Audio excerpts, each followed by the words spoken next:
खबरों की शुरुआत करते हैं इस वक्त की बड़ी खबर के साथ। शिवसेना सरबराह उद्धव ठाकरे की मीटिंग जारी है।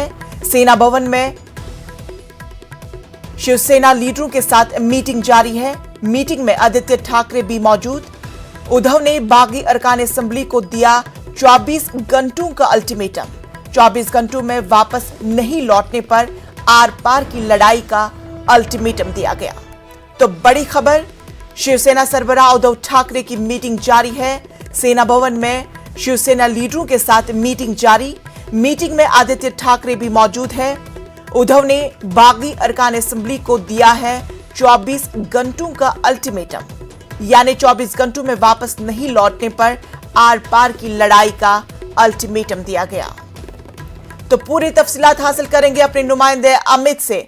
अमित, बागी अरकान असेंबली को 24 घंटे का वक्त दिया गया है, न आने पर आर पार की लड़ाई, तफसीलात।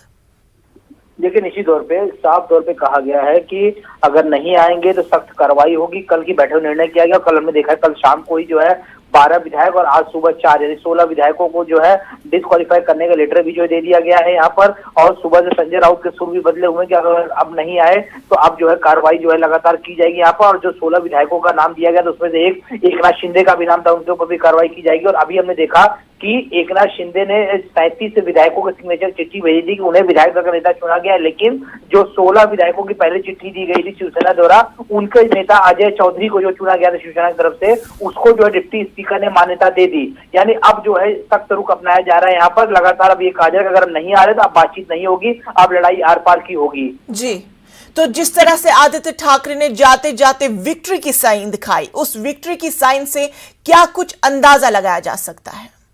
बार ये कहा जा रहा है फ्लो टेस्ट होगा तब बहुमत साबित किया जा सकता है। बार बार ये चीजें कही जा रही है। शरद पवार भी यही कह रहे हैं, संजय राउत भी यही कह रहे हैं और ये कह रहे हैं जब विधायक मुंबई आएंगे तब समझ में आएगा कौन किसके साथ है।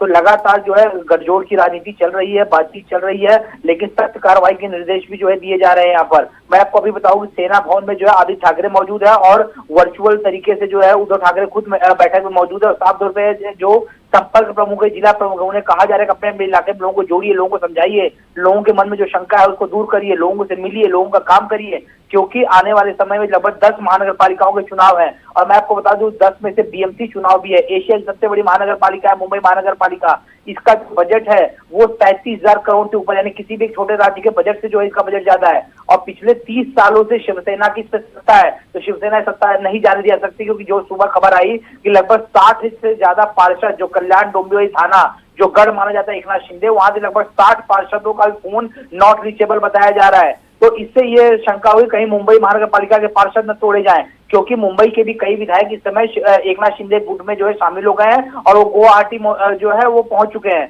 तो इन्हीं सब परिस्थितियों को संभालने के लिए बैठक की जा रही है और निर्देश दिया जाएगा कि अपने अपने इलाके में लोगों को जोड़ रखे ताकि कोई जाए न सके। और इसी के मद्देनजर शाम को 7 बजे बीएमसी यानी मुंबई महानगर पालिका से जुड़े पार्षदों के साथ भी बैठक रखी गई है और सांसदों के साथ भी बैठक है। तो चलिए अमित राय, आपका बेहद शुक्रिया। अब देखने वाली बात होगी कि किस तरह से बागी अरकान असेंबली पर किस तरह के असरात मुरतब होंगे। तफसीलात के लिए आपका बेहद शुक्रिया।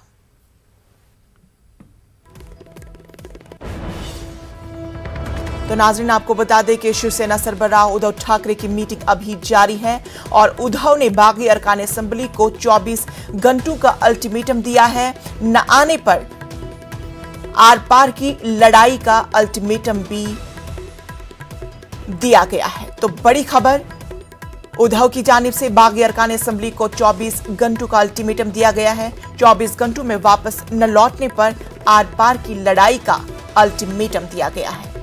शिवसेना सरबराह उद्धव ठाकरे की मीटिंग जारी है। सेना भवन में शिवसेना लीडरों के साथ इस वक्त की मीटिंग जारी। मीटिंग में आदित्य ठाकरे भी मौजूद है। उद्धव ने बागी अरकान असेंबली को 24 घंटों का अल्टीमेटम दिया और बागी अरकान असेंबली को वापस न लौटने पर आर पार की लड़ाई का अल्टीमेटम भी दिया गया है।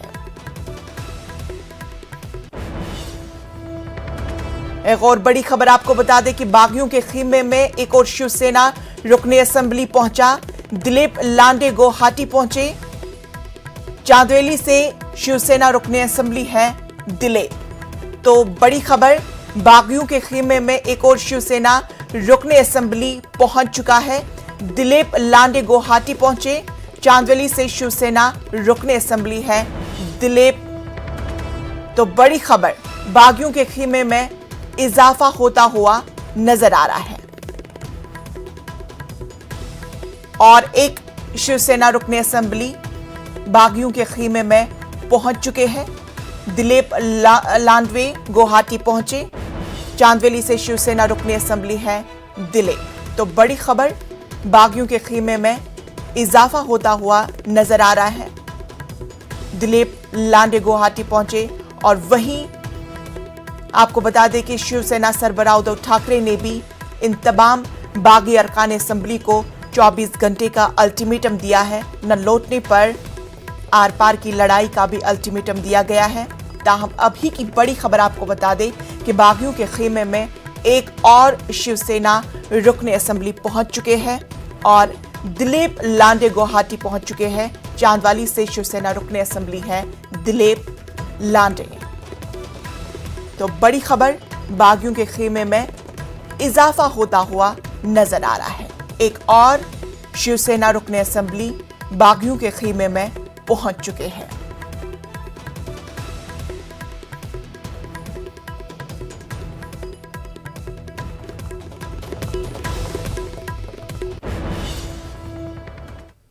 महाराष्ट्र के सियासी बहरान पर महाविकास अघाड़ी हुकूमत को बचाने के लिए एनसीपी चीफ शरद पवार हर मुमकिन कोशिश कर रहे हैं। इसके लिए मीटिंग का दौर भी जारी है। एनसीपी चीफ शरद पवार लगातार मीटिंग कर रहे हैं। संजय राउत से मुलाकात के बाद अजित पवार और जयंत पाटिल के साथ शरद पवार की मीटिंग जारी है। वहीं एनसीपी चीफ शरद पवार से मीटिंग के बाद शिवसेना लीडर संजय राउत का बयान सामने आया है। संजय राउत ने एक मर्तबा फिर बागी अरकान असेंबली को वार्निंग दी है। उन्होंने कहा कि अब फैसला असेंबली में होगा और हम हार नहीं मानेंगे। राउत ने कहा कि असेंबली से लेकर सड़क तक शिवसेना अपनी लड़ाई जारी रखेंगे। राउत ने कहा कि उद्धव ठाकरे ही वजीर आला होंगे। गृह मंत्री जी राष्ट्रवादी के प्रमुख नेता है, अनुभवी नेता है। गृह मंत्री जी कभी विधानसभा के स्पीकर भी रहे हैं। वो कानून नियम अच्छे तरीके से जानते हैं, हमसे भी अच्छे तरीके से जानते हैं। उनमें और अनिल देसाई जी में पूरी बातचीत लीगल बैटल के बारे में हो रही थी और मुझे लगता है जो हमको करना है वो हमने कर लिया है। पवार साहब और मुख्यमंत्री जी का निरंतर डायलॉग चल रहा है। सर, क्या हम सब एक दूसरे के संपर्क में हैं।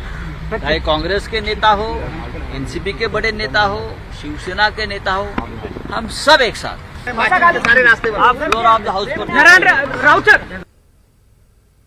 मुंबई पुलिस ने शिवसेना भवन और वजीर आला उद्धव ठाकरे की निजी रिहाइश मातोश्री की सिक्योरिटी सख्त कर दी है।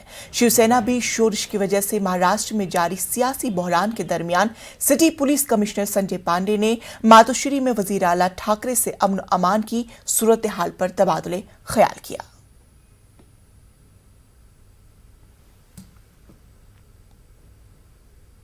शिवसेना के बागी लीडर एकनाथ शिंदे ने बगावत की और एमएलए के साथ पहले सूरत और फिर गुवाहाटी पहुंचे। ताहम इंतजामिया को इसकी भनक भी नहीं लगी। अब महाराष्ट्र हुकूमत एकनाथ शिंदे के साथ साथ बगावत करने वाले तकरीबन 40 अरकान असेंबली के पीएसओ के खिलाफ कार्रवाई करने की जा रही है। उनमें पर्सनल सिक्योरिटी अफसरान, कमांडोज और कांस्टेबल शामिल हैं। वाज़ेह रहे कि शरद पवार ने इस बात पर नाराजगी जाहिर की थी कि पुलिस ने उनके खिलाफ कोई कार्रवाई नहीं की। उन तमाम ओहदेदारों पर इल्जाम है कि जब बाकी अरकान असेंबली महाराष्ट्र छोड़ रहे थे तो उन ओहदेदारों ने इंतजामिया और महकमे इंटेलिजेंस को इत्तला नहीं दी। जरा के मुताबिक रियासत के तमाम जिला कलेक्टरों को हिदायत दी गई है कि वो मुतल्लिका अजला में एमएलए के अफसरान की वजह बताओ नोटिस जारी करें।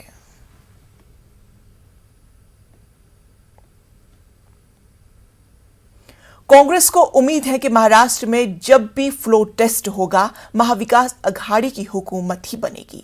कांग्रेस के राज्यसभा रुकन नासिर हुसैन से हमारे नुमाइंदे ने खास बातचीत की, आइए सुनते हैं। महाराष्ट्र में एक के बाद एक जो विधायक शिवसेना के वो गुवाहाटी पहुंच रहे, एकनाथ शिंदे के साथ जा रहे हैं। जो बहाना दिया गया है या जो रीजन बताया गया वो कहा जा रहा है कि हिंदुत्व के मसले पर वो अलग हो रहे हैं। एकनाथ शिंदे ने पार्टी तोड़ने की बात की। देखिए, ये उनका अंदरूनी मामला है। अब इसमें वो क्या अंदर उनके हुआ, क्या वो बाहर बोला जा रहा है, किस तरीके का मोबिलाइजेशन वो अंदर से कर रहे हैं, उनके ऊपर क्या दबाव है, क्योंकि हम लोगों को पता है कि उसमें कुछ लोगों के ऊपर ईडी का बहुत ज़बरदस्त दबाव है। कांग्रेस पार्टी ये स्टैंड ली है कि हम पूरी तरीके से हम उद्धव ठाकरे जी के साथ हम खड़े रहेंगे। अब वो जब फ्लोर टेस्ट होगा, जब वो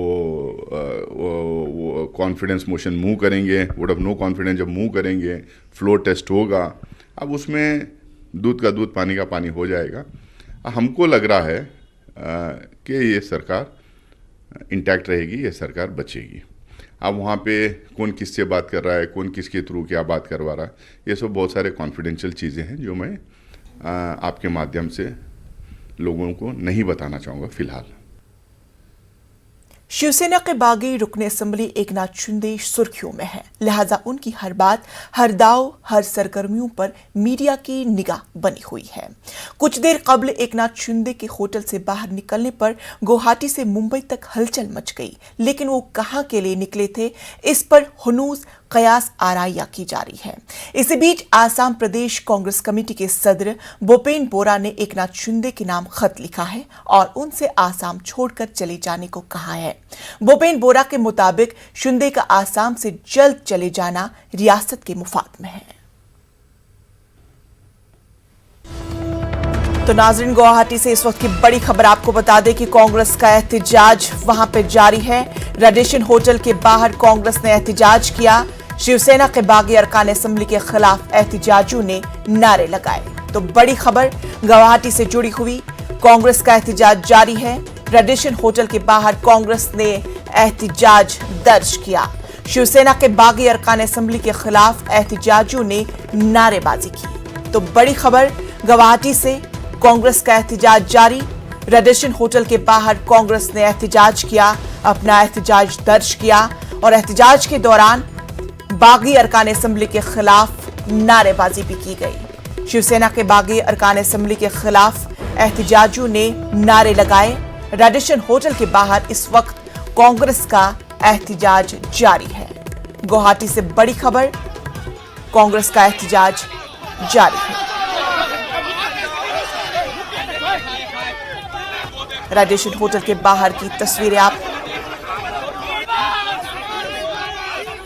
We don't want the money politics from Assam. We ask the Maharashtra people to go back to Maharashtra. Assam Congress का president.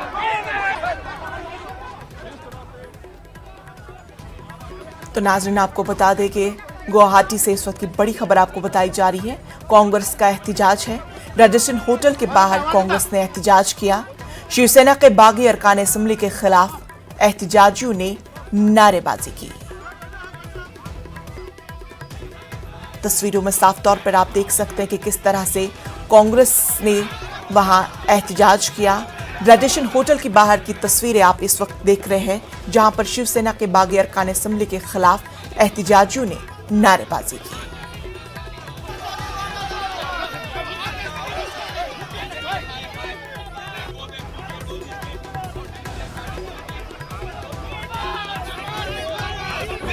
We don't want. Kanpur में नमाज जुमा की पुरअमन अदायगी के लिए तैयारियां मुकम्मल कर ली गई है। शहर में चप्पे चप्पे पर पुलिस फोर्सेस की तैनाती अमल में लाई गई है। साथ ही सीसीटीवी कैमरों और ड्रोन के जरिए भी निगरानी की जा रही है और पल पल की रिकॉर्डिंग भी की जा रही है।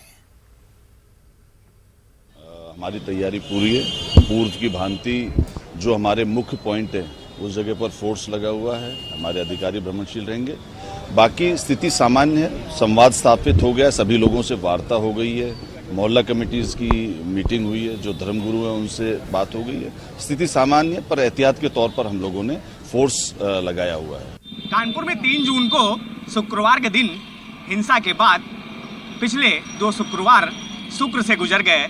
आज भी शुक्रवार है, जिसको देखते हुए पुलिस ने यहाँ पर अलर्ट जारी किया है। जिस तरह से आप देख सकते हैं कि यहाँ पर किस तरह से अलर्ट जारी किया गया है और यहाँ पर पुलिस की तैनाती की गई है। पीएसी, रैपिड एक्शन फोर्स और पुलिस बल को तैनात किया गया है। साथ ही ड्रोन कैमरे से निगरानी रखी जा रही है, तो वहीं वीडियोग्राफर लगा के रिकॉर्डिंग कराई जा रही है ताकि चप्पे चप्पे पर निगाह रखी जा सके और अमन और चैन के साथ आज की नमाज अदा की जा सके। कानपुर से संदीप सविता, न्यूज़ 18 उर्दू। तो नाज़रीन, आपको बता दें कि कानपुर में 3 जून को जुमे के बाद तशद्दुद हुआ था, जिसके बाद इस मामले में 58 अफराद को पुलिस ने गिरफ्तार किया था। कई गिरफ्तार शुदगान के अहले खाना का कहना है कि उनके बच्चे बेगुनाह हैं। इस सिलसिले में पुलिस में एक अर्जी भी दाखिल की गई थी, जिस पर पुलिस ने कमेटी बनाई थी। कमेटी ने इस सिलसिले में जांच पड़ताल की, जिसमें कुछ लोग बेगुनाह पाए गए थे। पुलिस का कहना था कि कानूनी कार्रवाई के बाद उनकी रिहाई होगी। तमाम लोगों ने आगे आकर के हमें अपने अपने आवेदन दिए थे और हमने उन सभी आवेदन को संजीदगी के साथ लिया। हमने उसका परीक्षण किया। माननीय पुलिस आयुक्त महोदय के द्वारा बनाई गई कमेटी ने अपनी बैठक की और प्राप्त 22 आवेदनों का निरीक्षण परीक्षण किया गया। एविडेंसेस देखे गए। देखने के बाद हमने अपनी अनुशंसा SIT को देर रात कल जो है बना करके देने का कार्य किया है। आज हम सुबह दे देंगे थोड़ी देर में और उसमें गुण दोष के आधार पर जो भी ऐसे लोग हैं जिनके दावे सही हैं, हम उनको उस हिसाब से अकोमोडेट कर रहे हैं और जो ऐसे लोग हैं जिनके दावे सही नहीं हैं, हम उन दावों को निरस्त कर रहे हैं। इस पूरे मामले पर हमारे साथ बात करने के लिए संदीप हमारे साथ जुड़ चुके हैं। संदीप, जानना चाहेंगे कि जो बेकसूर गिरफ्तार शुदगान है, उनकी जो रिहाई है कब तक अमल में लाई जाएगी? देखिए हिंसा, जिस तरह से ये मामला 3 जून को सामने आया था, हिंसा के बाद गिरफ्तारियां लगातार जारी हुई थी। उसके बाद से जो उलमा थे, शहर काजी थे, लगातार जो है प्रशासन से बात कर रहे थे कि जो बेगुनाह लोग हैं उन पर कार्रवाई ना की जाए, लेकिन पुलिस ने इस पर एक्शन लिया और पुलिस ने अपनी तस्वीर को ये साफ किया और ये साफ तरीके से किया कि जो है निर्दोष जो हैं उन पर कार्रवाई नहीं होगी, उनकी गिरफ्तारी नहीं होगी। अगर गलती से वो गिरफ्तार भी हो गए हैं तो उनकी रिहाई कराई जाएगी। तो इसलिए एक कमेटी का गठन किया गया था। इस कमेटी में ज्वाइंट पुलिस कमिश्नर को अध्यक्ष बनाया गया था। 2 DCP और 2 ACP इस कमेटी में थे। अब लगभग 22 लोगों ने जो आवेदन किए थे, जो लोग गिरफ्तार हो गए थे, उनके घर वालों ने आवेदन किए थे कि वो बेगुनाह हैं, वो यहाँ पर नहीं थे, लेकिन हिंसा में उनका नाम आ गया और वो गिरफ्तार हो गए। इसको लेकर अब जांच लगभग पूरी हो गई है उन आवेदनों पर और जैसे कि joint police commissioner Anand Prakash Tiwari का साफ तौर से कहना है कि उनकी जांच पूरी हो गई है। आवश्यक कानूनी कार्रवाई करके उनको, जो निर्दोष हैं, उनको रिहा किया जाएगा। जी ईशा। तो चलिए संदीप, अब देखने वाली बात ये होगी कि कब तक उन गिरफ्तार शुदगान की रिहाई अमल में लाई जाएगी। फिलहाल तफसीलात के लिए आपका बेहद शुक्रिया। उत्तर प्रदेश में बुलडोजर की कार्रवाई के मामले पर जमीयतुल उलमा हिंद ने हल्फनामा दाखिल करने के लिए वक्त मांगा है। अदालत ने जमीयत को हल्फनामा दाखिल करने की मोहलत दे दी है। उत्तर प्रदेश हुकूमत इस मामले में हल्फनामा दाखिल कर चुकी है। उसने हल्फनामे में जमीयतुल उलमा हिंद की अर्जी की मुखालफत की है। हल्फनामे में यूपी हुकूमत ने कहा है कि कार्रवाई ज़ाब्ते के तहत की गई है। उसने जमीयतुल उलमा हिंद की जानिब से लगाए गए इल्जामात को बेबुनियाद करार देते हुए अर्जी को खारिज करने का मुतालबा किया है।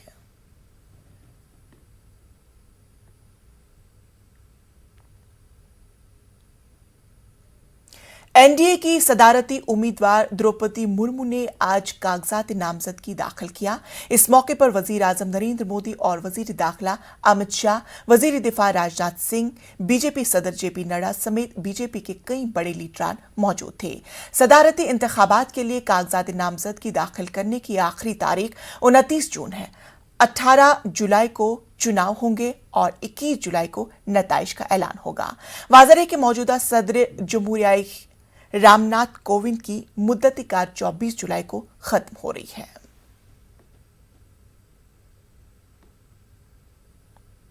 नरेंद्र मोदी संसदीय भारतीय जनता पार्टी के राष्ट्रीय अध्यक्ष जेपी नड्डा का नाम है।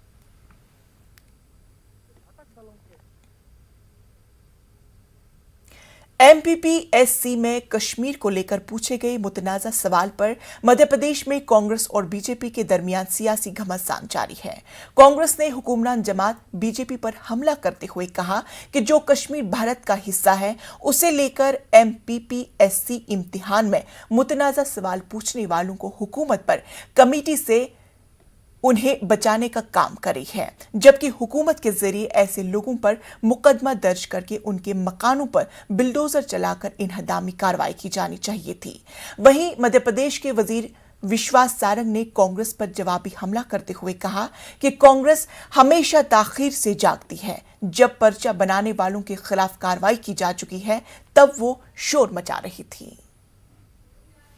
ये जो पेशी के अंदर सवाल किया गया ये तो बहुत ही घोर शर्मनाक है और आपत्तिजनक है बिल्कुल, कि जो हमारा देश का कश्मीर हमारा भारत का अंग है उसके ऊपर इस तरह के सवाल पूछना। हम तो समझ रहे थे कि सरकार को इस समय ऐसे लोग जिन्होंने इस क्वेश्चन को लिखा है उनके घर तोड़ देगी, उन पर देशद्रोही का मुकदमा कायम कर देगी, लेकिन ऐसी कोई कार्रवाई अभी तक सरकार ने नहीं की है। मैं सरकार से मांग करता हूं कि सबसे पहले इन सवालों को लिखने वाले का घर तोड़ा जाए, उसको नौकरी से बर्खास्त किया जाए, उन पर देशद्रोही का मुकदमा कायम करके उन पर कार्रवाई की जाए।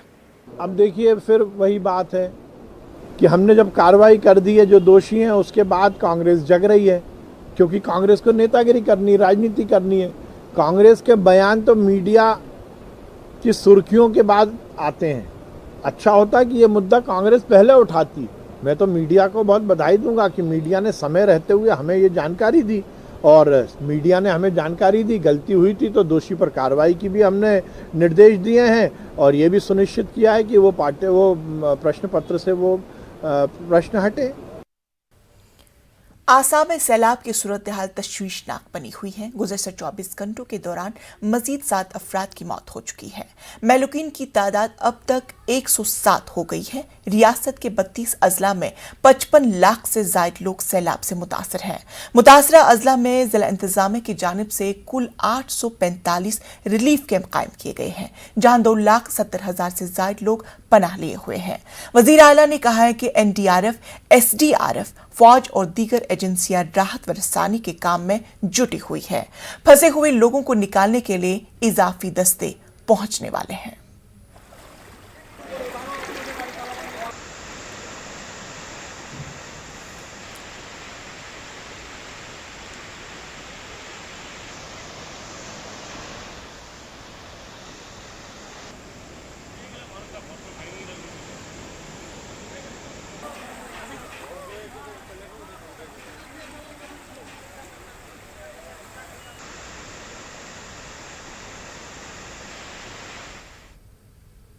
मशहूर फनकार सुदर्शन पटनायक ने पूरी साहिल पर रेत से तस्वीर बनाई है और अफगानिस्तान में आए ज़लज़ले से हुई तबाही की तस्वीर कशी की है। साथ ही मुतासरीन के लिए इमदाद की अपील भी की। ख्याल है कि अफगान में आए ज़लज़ले में 1000 से ज़ायद लोग हलाक हो गए हैं और हजारों लोग बेघर हो गए हैं।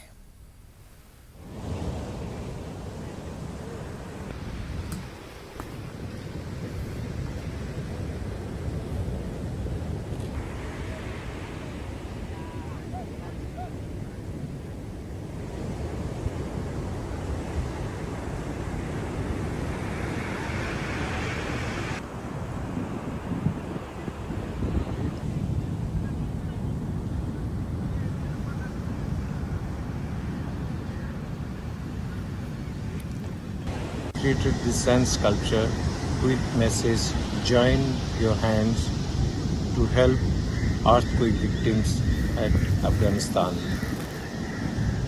When I saw this picture, it's very terrible. So lots of people, their life is gone. We must help around the world. We must help on this situation to Afghanistan people. तो नाज़रीन, खबरों में फिलहाल इतना ही। मुझे दीजिए इजाजत, लेकिन आप देखिए न्यूज़ 18 उर्दू।